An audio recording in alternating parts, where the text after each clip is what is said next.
Rencana nomor pokok wajib pajak atau NPWP akan dihilangkan dan diganti dengan nomor induk kependudukan atau NIK.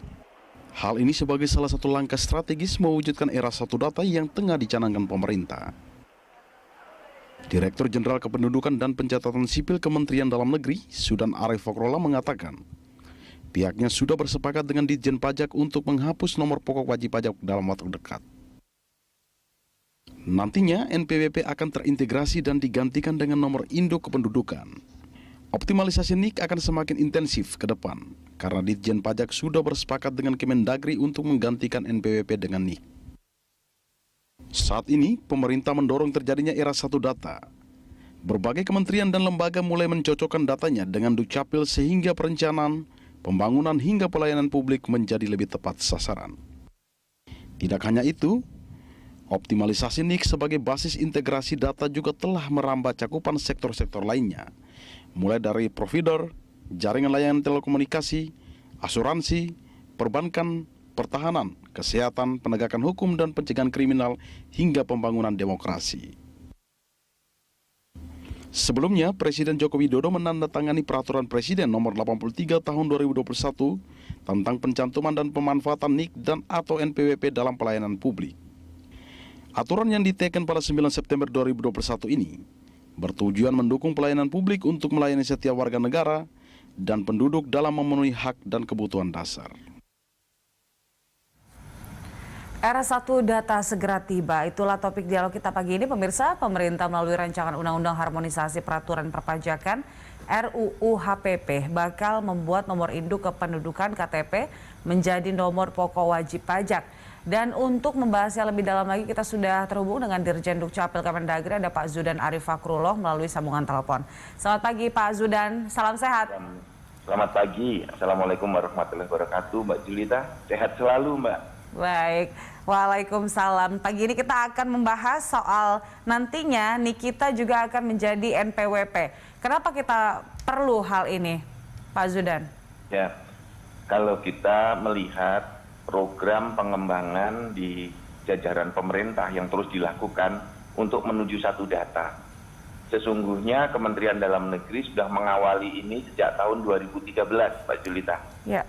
Pada waktu itu NIK dipakai untuk integrasi 10 lembaga pada tahun itu 2013. Kemudian tumbuh bertambah banyak. Dan tahun ini di 2021 sudah ada 3.904 lembaga yang sudah kerjasama untuk mengintegrasikan data berbasis NIK. Nah, pemerintah memiliki niat yang sangat mulia untuk bisa memberikan pelayanan yang terbaik kepada masyarakatnya, pelayanan yang tepat sasaran, yang tepat guna, tepat tujuan berbasis NIK. Nah, dengan NIK ini, maka kalau kita memberikan bantuan sosial, memberikan kartu prakerja, subsidi pupuk, subsidi benih, subsidi UMKM, itu tepat orangnya. Nah, kemudian dengan NPWP itu dalam rangka membangun kesadaran pajakan nasional. Sehingga kita semua orang-orang yang sudah memiliki kewajiban sebagai wajib pajak itu teridentifikasi dengan tepat by name, by address. Seperti itu Mbak, filosofi dasarnya. Pak Zudan, ada lebih dari 3.000 lembaga yang meminta untuk kerjasama untuk data berbasis NIK. Bisa jadi ini menjadi memudahkan nantinya untuk mungkin penyaluran bantuan dan sebagainya, tapi bisa juga jadi mungkin membuat ribet karena ini lintas lembaga dan juga lintas kepentingan juga, Pak Zudan. Ya, kita lihat di berbagai negara, Amerika Serikat menggunakan yang namanya Social Security Number, 9 digit angka. Di Jepang menggunakan My Number bahasa Inggrisnya. Jepang disebut My Number. Sama seperti NIK. Di Singapura juga seperti itu. Jadi berbagai negara sudah menggunakan satu kode referensi tunggal, nomor kependudukan itu. Karena kalau nama kan banyak yang sama ya Mbak Julita ya. Tanggal lahir banyak yang sama. Nah, NIK di Indonesia didesain bersifat unik, khas, tidak sama satu dengan yang lain, tidak ada yang ganda. Sekarang kita memiliki NIK nasional dan penduduk kita sudah 272 juta yang terdata by name address. Nah, praktek yang saya jalani selama 7 tahun saya menjadi dirjen, itu tidak ada yang ribet.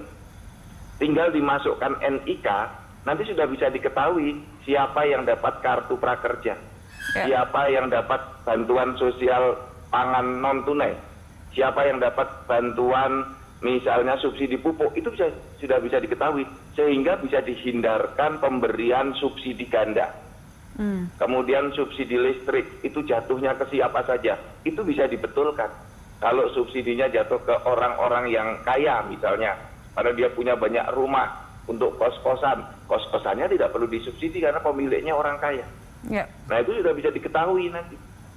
Lintas integrasi data antar sektor, kita bisa ketahui semuanya. Tentu ini membutuhkan kerja keras semua, membutuhkan kejujuran dari masyarakatnya.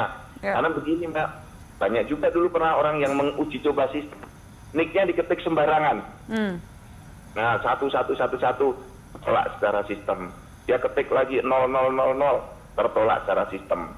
Nah, oleh karena itu mulai banyak lembaga, sekarang sudah 3.904 kerjasama dengan Dukcapil. Nah, sekarang ada lembaga-lembaga yang belum kerjasama, banyak yang entry nick-nya itu entry ngawur aja masuk. Karena tidak ada verifikasi datanya dari Dukcapil. Kayak misalnya begini, Mbak. Ada lembaga membuka, misalnya dia memberikan satu kegiatan bantuan sosial berbasis NIK. Tapi lembaga tersebut tidak kerjasama dengan Dukcapil. Maka siapapun bisa memasukkan NIK sembarangan.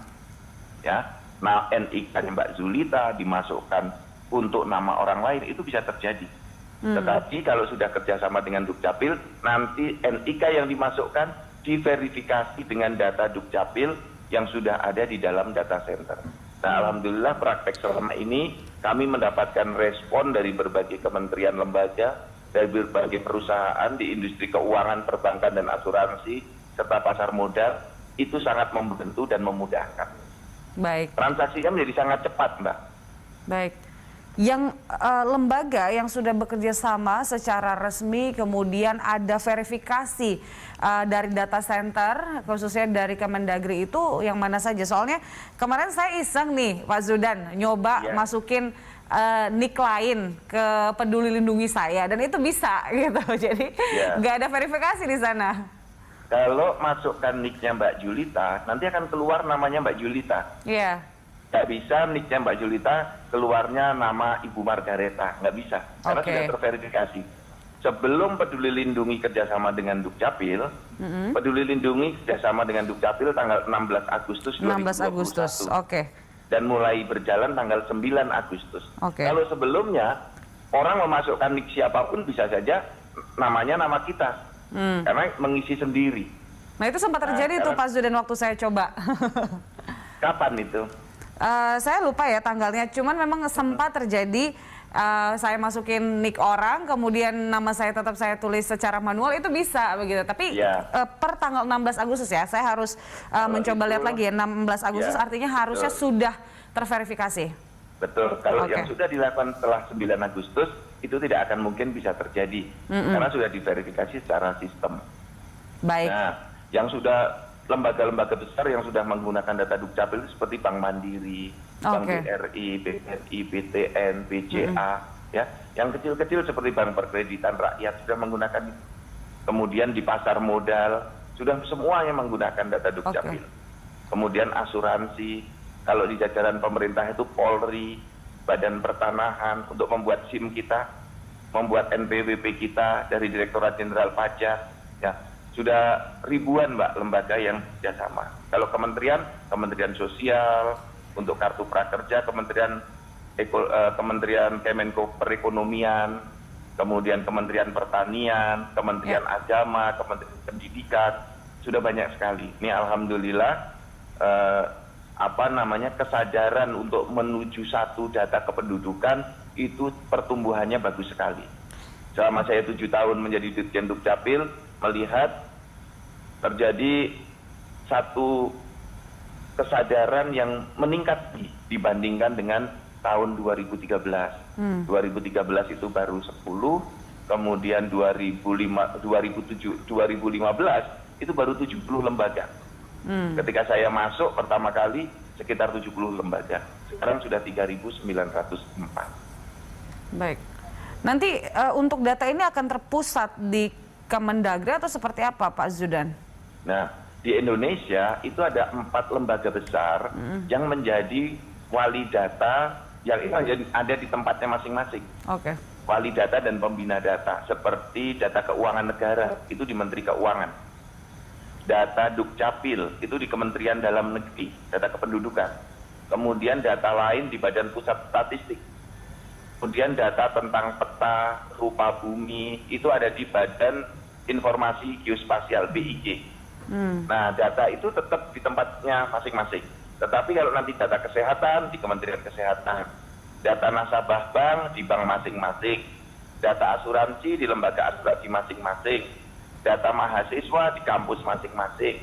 Seperti itu, Mbak. Masing-masing lembaga punya data sesuai dengan layanan publik yang dilayani, dan itu harus dijaga rahasia data pribadi dan perlindungan datanya oleh masing-masing pembina data itu.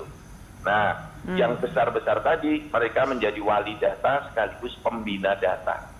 Dalam sistem satu data Indonesia seperti itu, Mbak Zulita, konstruksinya. Baik. Nah, terkait dengan kerjasama dengan Kementerian Keuangan ini, terkait dengan perpajakan, Pak Zudan udah sampai di mana sih? Nah, kita sudah melakukan pembicaraan. Kemarin sudah dimasukkan di dalam Perpres 83 tahun 2021. Baik. NIK sebagai kunci dalam pelayanan publik. Bagi masyarakat yang sudah punya NPWP dan NIK sebagai kunci pelayanan publik. Bagi badan hukum cukup menggunakan NPWP. Nah, Perpres 83 ini merupakan tindak lanjut juga dari Undang-Undang 24 tahun 2013. Tahun 2013 yang lalu di pasal 64 Undang-Undang Adminduk itu sudah ada perintah juga bahwa semua pelayanan publik di Indonesia harus dengan menggunakan NIK. Kemudian dalam pasal 64 juga dijelaskan, diperintahkan oleh dalam undang-undang tersebut, dalam waktu 5 tahun sejak undang-undang ini ditandatangani tahun 2013, integrasi data sudah harus dilakukan. Nah, maka itulah yang dilakukan oleh Dukcapil Kementerian Dalam Negeri, mengintegrasikan data. Nah, kita berharap ya sepenuhnya nanti bagaimana kesiapan dari Direktorat Jenderal Pajak untuk mengimplementasikan apa yang sedang digagas di dalam RUU HPP, NIK sebagai pengganti NPWP. Kalau dari Dukcapil sudah siap NIK-nya, karena memang kami sudah lama melakukan integrasi data dengan berbagai lembaga. Kesiapan teknis, nanti bagaimana operasional di lapangan, kami serahkan sepenuhnya kepada rekan-rekan di Direktorat Jenderal Pajak Kementerian Keuangan. Oke, artinya untuk pelayanan pajak sendiri itu akan dihandle langsung dari Kementerian Keuangan, Pak Zudan? Iya, betul. Untuk teknis operasionalnya seperti itu. Seperti Bank Mandiri menggunakan NIK, kami suplai NIK-nya, Bank Mandiri yang di operasionalnya. Misalnya dari Pegadaian juga menggunakan NIK untuk nasabahnya. Kami NIK yang akurat, mereka yang beroperasi di lapangan. Nah, pajak juga begitu. NIK kita kan juga dipakai oleh ribuan lembaga. Direktorat Jenderal Pajak merupakan salah satu pengguna NIK. Nah, kami sudah siap, kami serahkan sepenuhnya kapan Direktorat Jenderal Pajak akan mengeksekusi itu untuk diimplementasikan. Baik. Pak Zudan, kita masih akan lanjutkan dialog kita usai jeda berikut. Pemirsa, tetaplah bersama kami di Good Morning Jakarta.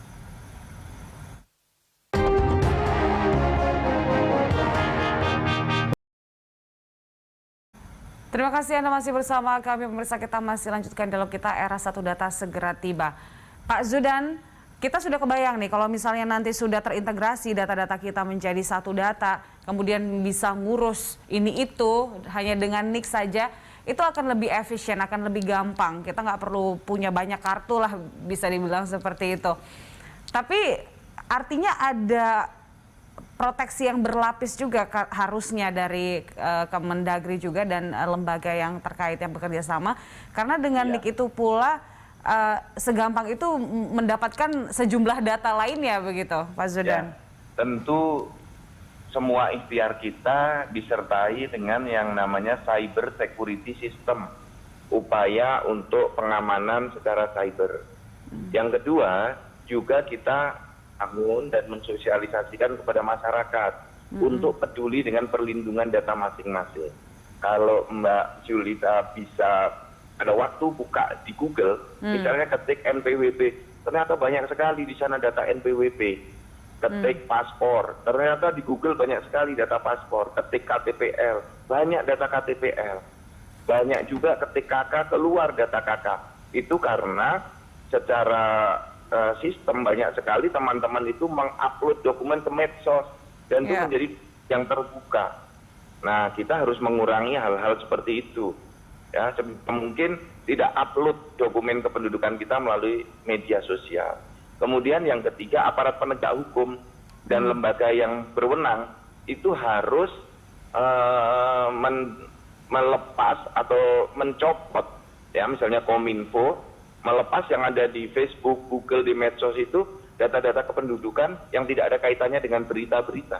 Itu harus dicopot. Dan rekan-rekan jurnalis juga kalau memasang dokumen kependudukan di beritanya, jangan vulgar, harus dibuat blur, harus dibuat buram sehingga datanya tidak bisa terbaca.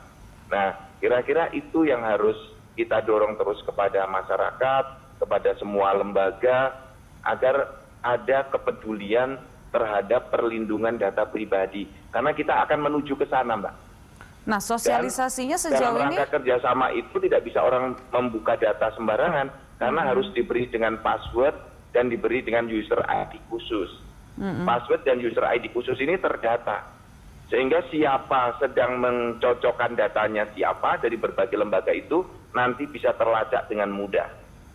Iya. Karena sekarang juga sindikat dan orang-orang yang punya niat itu kan semakin canggih juga ya Pak Zudan ya. Oh iya, pasti. Sekelas Facebook, Instagram, Twitter aja kemarin ada gangguan kan? Sempat mati beberapa jam, kan ada gangguan seperti itu. Maka kita juga waspada sekali. Maka kami juga memohonlah kepada semua pihak untuk terus bisa bekerja sama ya di dalam rangka perlindungan data pribadi di Indonesia. Baik, mungkin untuk kerjasama dengan Kominfo-nya juga harus dimaksimalkan Pak, karena barusan nih Julita coba untuk ketik KTP masih banyak juga nih ternyata begitu data-data KTP plus foto dan alamat ini kan bahaya, apalagi kalau misalnya nanti dikaitkan juga dengan perpajakan. Ya, Mbak Julita sudah sempat buka Google, itu banyak sekali kan KTP, KK, itu diupload sendiri oleh orang-orang, oleh penduduknya. Oleh pemiliknya atau oleh siapa yang ketemu di jalan, di foto dia umumkan ketemu KTP orang gitu. Gitu. Nah, berarti ini lebih ke masyarakatnya kah atau memang ada sistem kerjasama dengan Kominfo khusus untuk langsung ngeblocking seperti contohnya konten pornografi secara otomatis begitu ada filternya? Kalau itu bagian dari pekerjaan dari Kominfo, Mbak. Kominfo bisa langsung mencopot. Baik. Dalam rangka perlindungan rahasia data pribadi, data-data yang tersebar di media sosial itu. Baik. Pak Zudan, nanti terkait dengan penggunaan NIK sebagai NPWP ini, akan dikejar di tahun depan atau seperti apa? Untuk implementasinya, kami serahkan kepada Direktorat Jenderal Pajak. Tapi saya yakin dari Direktorat Jenderal Pajak itu kan sistemnya canggih ya, pasti tidak akan lama karena sekarang Direktorat Jenderal Pajak sudah kerjasama dengan Dukcapil. Saat mau membuat NPWP itu kan sudah mengakses dan memverifikasinya dengan data dari Dukcapil, dengan NIK itu. Oke. Prediksi saya sih bisa jadi tahun ini sudah bisa diterapkan, tapi paling lambat tahun depan sudah bisa akan diterapkan. Paling lambat tahun depan. Menuju ke situ Pak, meskipun nanti perpajakan menjadi sentral dari operasional pengganti nomor NPWP ini, apa yang akan diantisipasi, strategi apa yang akan disiapkan oleh Kemendagri untuk tidak terjadi obstacle-obstacle dalam realisasinya? Ya, pertama kan apa yang menjadi tugas kami? Tugas kami itu memberikan identitas dan menjaga keakuratan NIK. Ya. Jadi begini, setiap bayi lahir sekarang harus langsung dibuatkan NIK. Karena itu kaitannya dengan pelayanan publik banyak sekali. Kemudian orang meninggal dunia, itu NIK-nya harus mulai segera disisihkan. Ya. Nah, kami juga membangun kesadaran ini kepada masyarakat yang keluarganya meninggal, tolong segera diurus ke Dinas Dukcapil setempat. Bahkan siapa pejabat yang diberi tanggung jawab oleh undang-undang mengurus pelaporan kematian, itu ketua RT, Mbak Yulita. Dalam undang-undang admin itu disebutkan ketua RT mengurus pelaporan kematian dari warganya. Itu seperti itu. Ini untuk informasi Bapak dan Ibu para ketua RT. Kemudian apa yang kami lakukan berikutnya adalah bagaimana mencatat perpindahan penduduk itu secara tepat. Kan penduduk kita ini tingkat perpindahannya tinggi sekali. Ya. Tiap bulan rata-rata 500.000 Mbak yang berpindah. Nah ini kita mendorong, yuk masyarakat kalau Anda pindah penduduk segera lapor ke Dukcapil. Sehingga nanti sebagai wajib pajak di mana, kantor Pratama mana, kantor pajak mana itu terdata sama antara di NPWP alamatnya dengan di KTP. Atau kalau ada perpindahan nanti langsung dilaporkan ke Dukcapil sehingga dari Direktorat Jenderal Pajak sudah tahu oh orangnya ini sudah pindah. Sehingga datanya tinggal diupdate. Sehingga tidak perlu satu orang itu mengupdate data kemana-mana kalau pindah rumah. Kalau dulu kita pindah rumah itu harus mengupdate ke semua data. Besok sudah tidak perlu lagi. Cukup di Dukcapil, yang lain sudah bisa melihat oh orang ini sudah pindah rumahnya. Nah itulah yang kami tempuh dan kami juga minta dukungan masyarakat.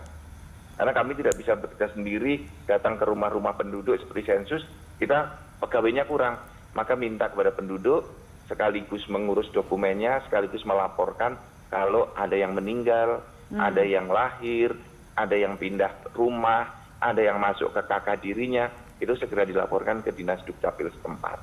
Baik, untuk skema nanti membedakan mana masyarakat yang wajib pajak atau belum wajib pajak atau tidak wajib pajak itu nanti akan sepenuhnya diurus oleh Kementerian Keuangan, Pak Zudan? Betul, betul. Kami menyediakan NIK-nya, nanti kategori siapa pembayar pajaknya ditetapkan oleh Direktorat Jenderal Pajak, Mbak. Baik, kita akan lihat bagaimana perkembangannya nanti dan bagaimana skema dari operasionalnya. Mudah-mudahan lebih gampang nanti dalam mengurus perpajakan juga. Amin. Mohon dukungan semuanya dari Mbak Yulita, dari Berita Satu, dari semua teman-teman untuk menyampaikan ini kepada seluruh masyarakat. Baik, terima kasih Pak Zudan telah bergabung bersama kami pagi ini. Sehat selalu Pak Zudan. Amin, sama-sama Mbak. Salam sehat selalu. Baik, itu dia pemirsa perbincangan kita dengan Dirjen Dukcapil Kemendagri Pak Zudan Arif Fakrullah. Kami masih akan kembali dengan informasi lainnya usai jeda, tetaplah di Good Morning Jakarta.